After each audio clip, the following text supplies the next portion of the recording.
So, first, this guy, as Roy said, was in Al-Qaeda in Iraq.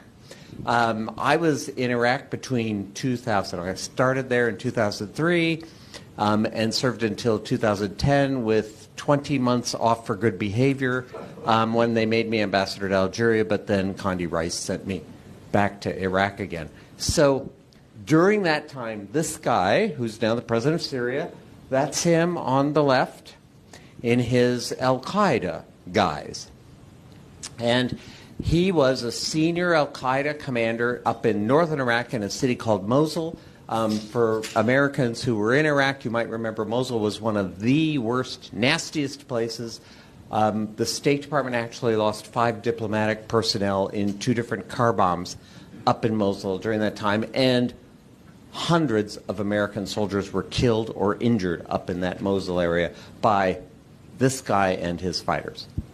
So, starting in 2023, a British non-government organization which specializes in conflict resolution invited me to help them bring this guy out of the terrorist world and into regular politics.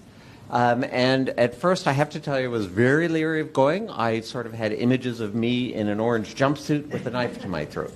But after talking to several people who had gone in, and one of whom had met him, I decided to take the chance. And so the first time I met him, this guy's name is nom de guerre, was Abdulkader Jolani, but his actual name is Al-Sharaa, which he only revealed to the world after he captured Damascus in the Blitzkrieg of December 2024, about 5 months ago.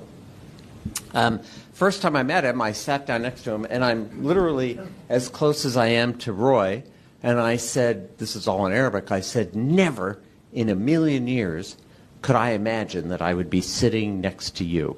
Long beard, in fatigues. And he looked at me, he speaks very softly, and he said, Wallah ana, me neither. And we went on and actually had a pretty civil conversation. I share this because he said something which really piqued my interest. He never apologized for the terrorist attacks in Iraq or in Syria, although there were many fewer in Syria. Never apologized. But he also said, you know, now I am governing an opposition-held area of northwest Syria, and I am learning that the tactics and the principles that I was following in Iraq do not apply when you actually have to govern 4 million people. And they had 2 million residents of that area of Syria, and then another 2 million refugees who had come there from other parts of Syria. So they had a population of 4 million.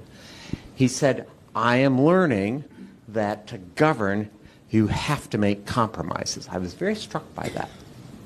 So that was in March 2023, just over 2 years ago. We went back a second time in September.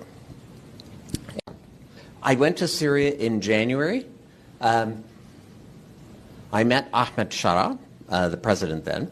When I saw him in the presidential palace, I said, never in a million years did I expect to see you here. And he kind of grinned and he said, well, I like to keep surprising you, Mr. Ambassador. He has a sense of humor. I don't normally think of Al-Qaeda as having a sense of humor, but anyway.